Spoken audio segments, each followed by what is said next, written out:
Hello, and welcome to Authors Amplified. I'm your host, Stephanie O'Neill. My show is a part of the Amplified Podcast Network, where ideas echo and voices resonate. With over 20 years at Christian Television Network, I've had the privilege of meeting countless talented and spiritual individuals, and it's too inspiring not to share. I'm just a girl who loves Jesus wholeheartedly. I'm eager to learn and grow, and I'd like you to join me on this journey. In each episode, I'll be speaking with Christian authors who will share their stories and insights about the books they've written. I'm thrilled to have you with us, so let's get started.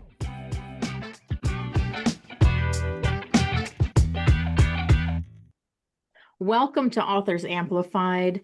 You are going to want to stay and listen to this podcast today. Ladies, here's what I'm going to ask you to do. I'm going to ask you to pause the podcast, go get a cup of coffee, a cup of tea, a pen, and a piece of paper, and come back ready. Because this is something you're going to want to hear today, and it's going to help you tremendously. Our author today is Jennifer Renee Watson.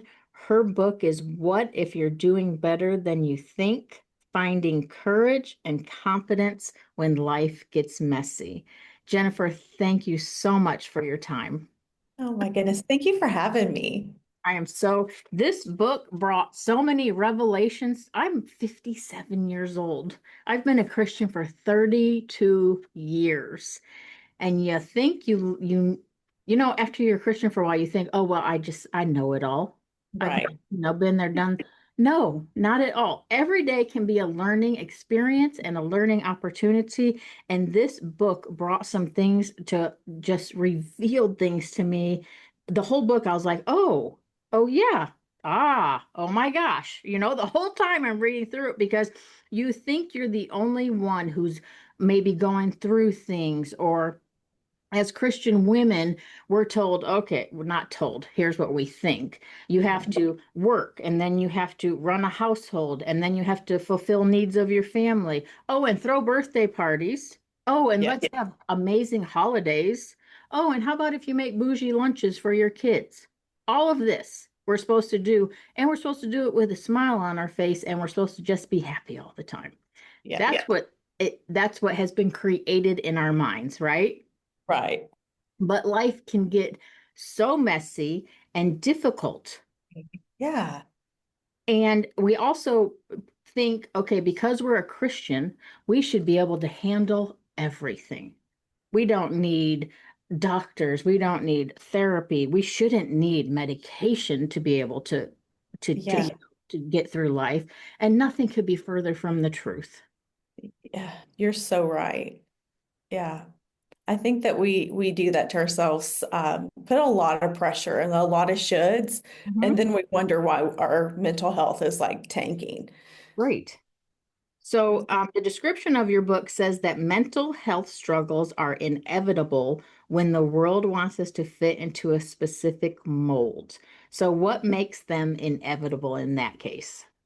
Well, I just think that, the scriptures say in this world you will have trouble, but take heart, he's overcome. So we know we're going to have lots of trouble. But when we're trying to cookie cutter our lives as women, as moms, wives, like whatever the hat that we're wearing, we put so much pressure and we're always comparing it to something else, especially with social media. So we have all of these examples of people who are, crushing it while we are just, in the low light reel and not wanting to share a single thing because we compare ourselves to others.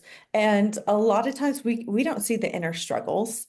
We can filter everything, and especially online, you can fake everything. Which 95% of the time, I'm going to guess, when you're just seeing people's A-reels. You are not seeing behind the scenes. You're seeing the amazing family pictures, but you're not seeing the screaming that led up to those amazing family pictures, right? Exactly. Yeah.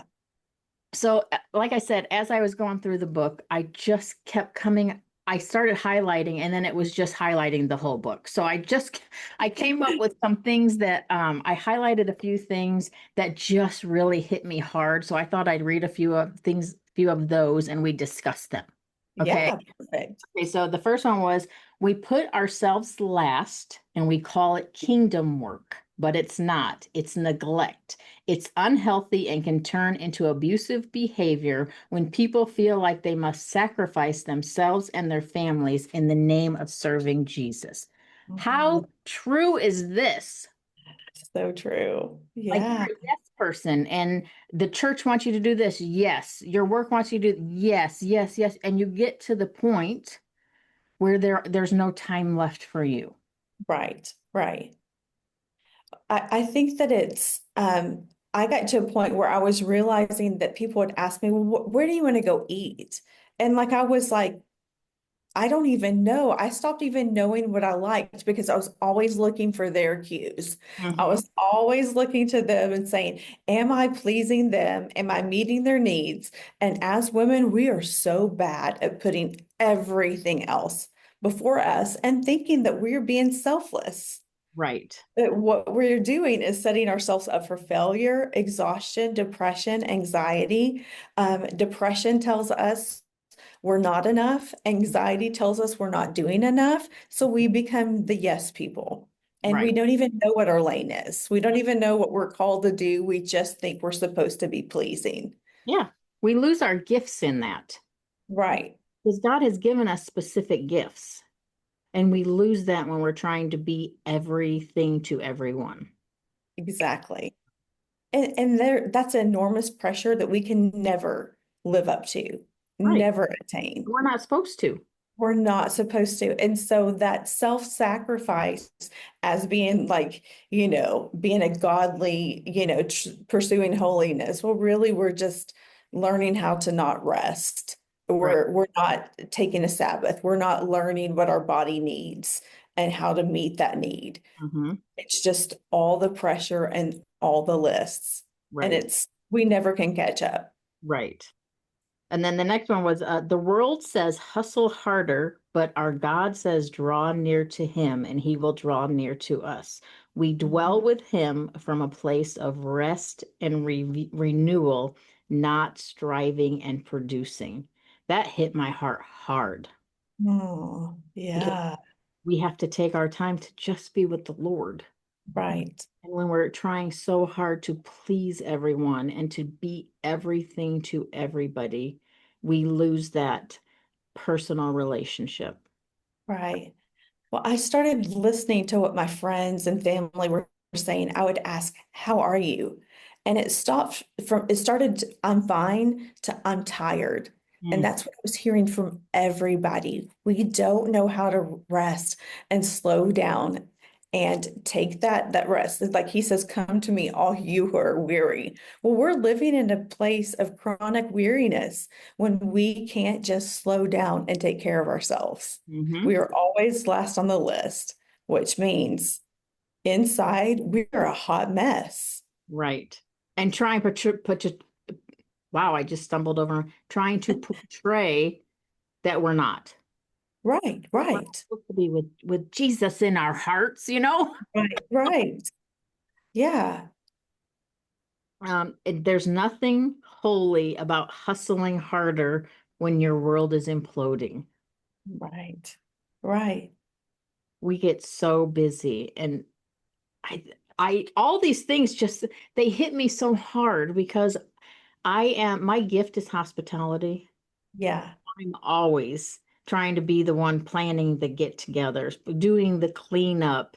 And it's like Martha and Mary. Like I mhm, want to be the one sitting at the feet of Jesus, but my right. brain and my heart makes me feel like I just need to be working for it. Right, right. That we're not doing enough. And Yeah. that is actually anxiety saying, I'm not doing enough. And Mhm. Jesus is like, why don't you take a break? Right. Why don't you just come to me? Why don't you rest? Hmm. Why don't you let me handle this instead of you micromanaging every aspect of your life? Right. All of these things, that hustle harder mentality is not from God. It's the world, it's society, it's You need to be producing, but you can't keep up with that. Right. And you're not supposed to. I'm going to keep saying that, and you're not Yeah, supposed to. exactly. And then so sharing your burdens, sharing that trouble, even with close friends is difficult Right. because you feel like they're going to see you less because you're Right. supposed to be this Christian woman. But Mhm. you know, I've learned that letting others see my ugly and broken moments opens me up to receive love when I feel hard to love.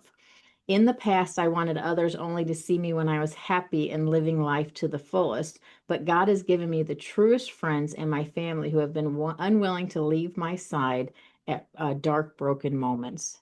Mhm. Wow. Yeah. You want everyone to see the best. You want everyone to see that you have it all together. When Yeah. you really you need those close friends and you need those family members that just love you who you are, Mhm. help to figure out how to help you because that's another part of it. You, Yeah. you don't know how to help people, right? Right. You don't know what to say to people who Yeah. are going through their dark times. Right. And a lot of times we love people in a way that makes us feel loved. But like when we're in those broken places and people ask you, what do you need? Like Mhm. we're not going to always be able to come up with something, but really truly lean into that and think of it because our family and our friends, they want to help us shoulder the load. It's Right, what we're called to do. We're not meant to like carry it on our own. And when we show up messy, we give others the freedom and permission to do the same thing. right. So showing up messy is actually the biggest gift that we can give to others Mhm. because they want to step in and help us. hmm Yeah. And I'm a breast cancer survivor. And when I was going through breast cancer, I learned because people want to help, they really do. They don't know how. And instead of them saying, just let me know what I can do for you, I had specific people say, I'm going to the grocery store. What can I pick up for you? I'm Yes, coming over to do your laundry for you. You know what I mean? Very specific things to help because 99% of the women are not going to let you know what they need, exactly. right? Right. Yeah. And just So, say, I'm bringing a meal. yeah, What time's good for you? yeah, yeah, Just easy pointed questions. yeah. And not even questions sometimes. They're just statements. I'm bringing a meal. Period. Yeah. Dropping it off. If you don't want to talk, that's fine, but I'm Yeah. dropping it off, right? Yeah. Yeah. You have a grid in your book, man, statements that people have said, Mhm. okay, it hit me hard because I'm sure I've said some of these things because you think you're saying what you're supposed to say to help, Exactly. not. And some of them, God won't give you more than you can handle. That's not what the Bible says, It's not. right? You need to pray more. I have faith, God will heal you. I'm sure I've said that to someone, and now my Yeah. heart hurts. Yeah. You know, oh, just think positive thoughts. Help me, Mhm. Jesus. Yes. Focus Yeah. on your blessings. I mean, what do you have to be depressed about? You have it so much better than others. Yeah. Yeah. Depression isn't about always about being sad, No. right? Right. Can you talk a little bit about depression? Yeah, there's a lot of people who are high functioning but clearly depressed. So, and what we do is, as women, we overcompensate. So we just make ourselves really busy because if we slow down, then we know how bad we feel. There's so many layers and facets to depression, but it's really losing interest in the things that you love doing. Um, It's not wanting to where showering is just a chore. mhm, um, just the simplest task when you are depressed take us 10 times more effort. and we're exhausted all the time. And that depression, and we feel shame attached to it. There is absolutely zero shame in needing help, to going to our doctor, to going to counseling. We can love Jesus and need a therapist. Hmm. We can trust Jesus and still need medication for anxiety. There are all these tools to help us, but what doesn't help us is thinking that we have to do it all ourselves and we should be strong enough to handle it. That is not true.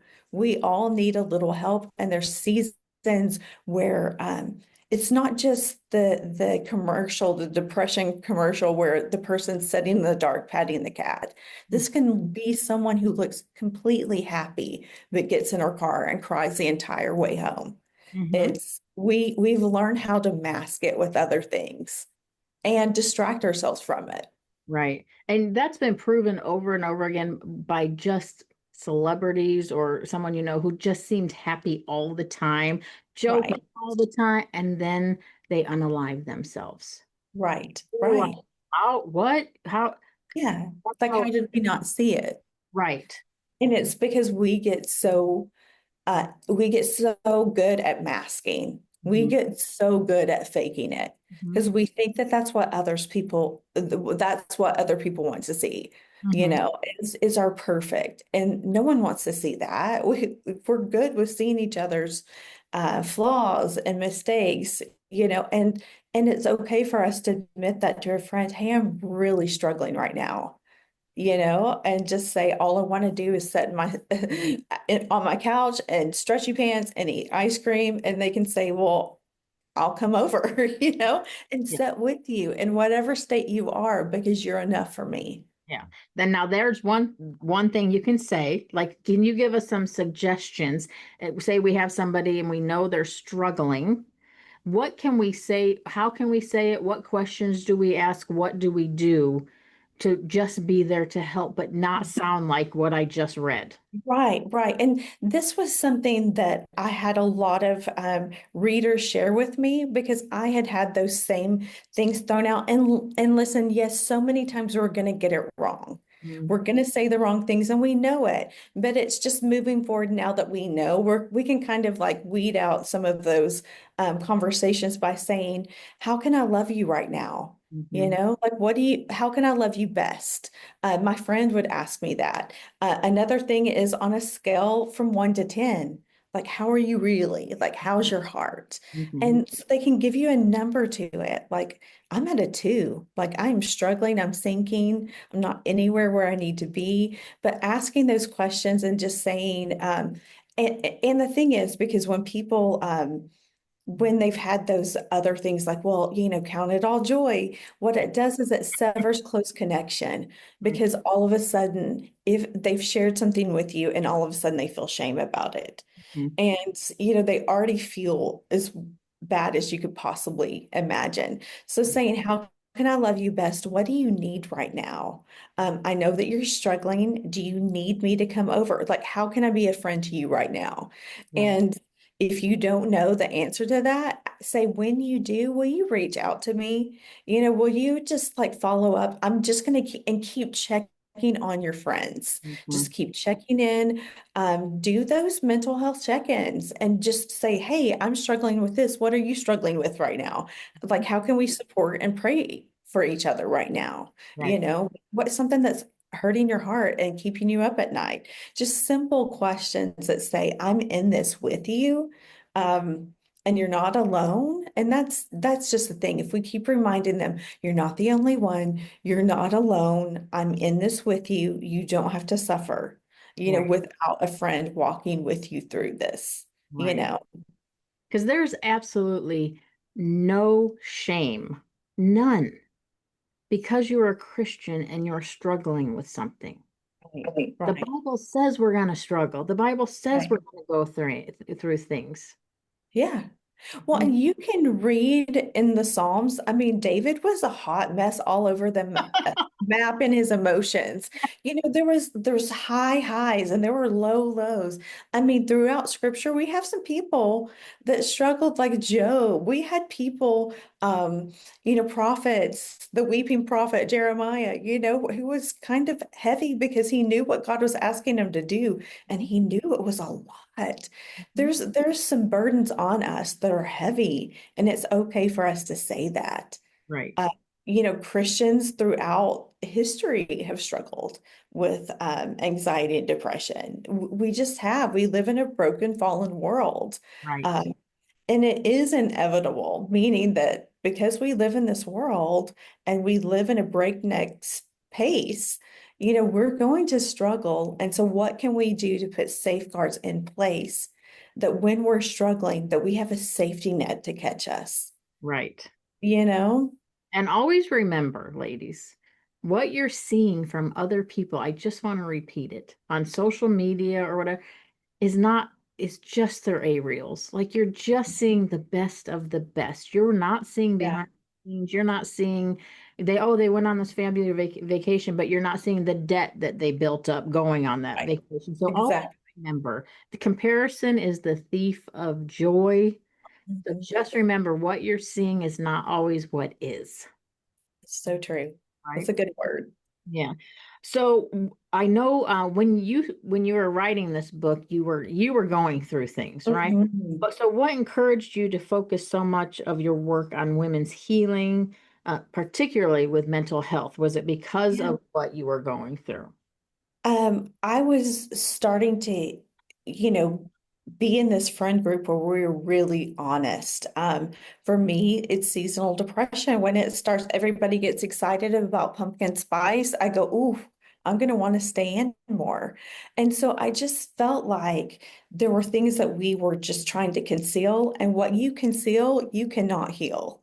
We Mm, have to be open and honest. mhm, Um, and so I just was like, we've got to get honest about this because people are suffering and silent, and they're, what you said, unaliving themselves. They're, going through the pit. They're just spiraling, whatever. They're turning to other things.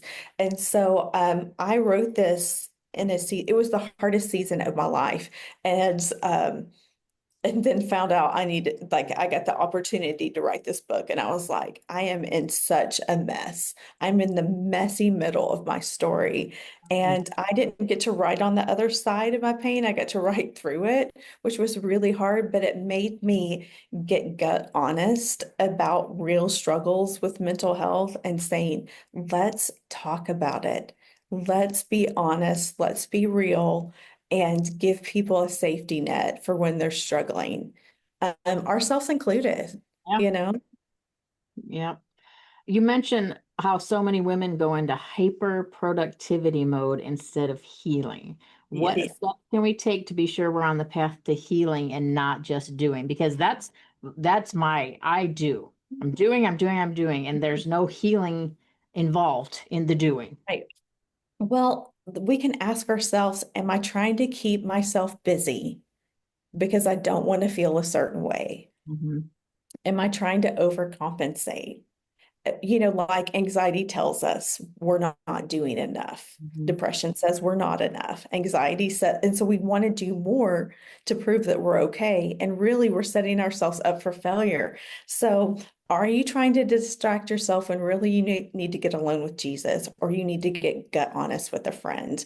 Um, are you finding your self-worth and what you're checking off, your daily list, your productivity, what you're doing, whether you're doing a podcast, book, work. We try to do more, and sometimes we do more when we are really struggling, mhm. and instead of like really taking care of ourselves. So what are we trying to cover up?